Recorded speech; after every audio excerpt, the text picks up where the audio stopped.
Scarlett Johansson, Eva Longoria, and Elizabeth Hurley are just a few of the most recent celebrities who've had their marriages dissolve around the 2-year mark. And from Hollywood to home, it seems as though two has become the new 7-year itch.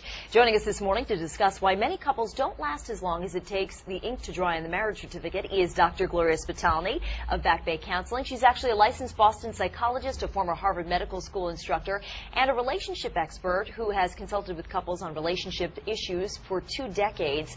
And I know that your practice focuses mainly on saving relationships, which is all part of this topic. Tell me a little bit about this. Are you seeing this movement toward 2 years and out rather than staying together for longer?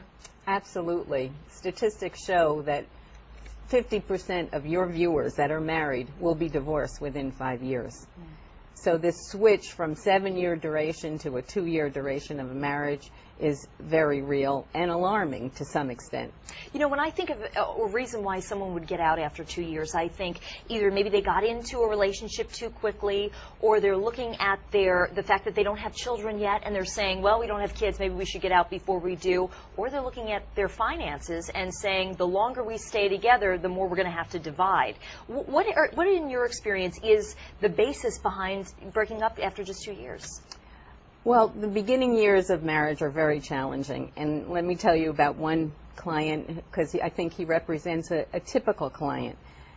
He happened to be a professional athlete, not that that makes any difference, but he was married for 15 months, and the initial phase of the honeymoon phase has subsided. Mm-hmm. So they're fighting more, and their sex life is dwindling. So he would be a prime candidate if he didn't come in to either have an affair or get divorced. So luckily he came in. Do you have concerns about the fact that people are getting divorced so quickly? I mean, certainly it's not just, marriage isn't just a piece of paper, and a divorce isn't just a secondary piece of paper. There are lasting consequences emotionally for people who end up severing their marriage. Does that concern you for these people that you see?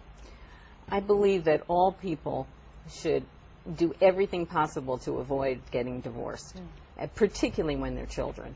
And let me repeat that. All couples should do everything possible to avoid a divorce. I worked in the court system as a consultant to the judges, and I saw how devastating divorce can be emotionally and physically. And then you also see people doing the same thing, getting in and out of marriages. I worked with one celebrity client who had to come back from retirement because he had to pay alimony to first wife, second wife. Yeah.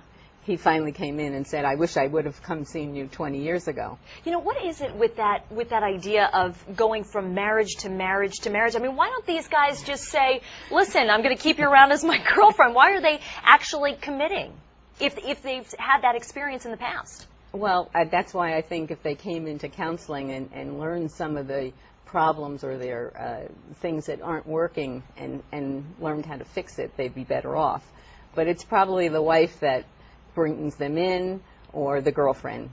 And do you find that if people are rushing in from one marriage to the next, that maybe they didn't have time to necessarily learn from the mistakes of one and are bringing it into the next? Is that what causes the divorce the next time around?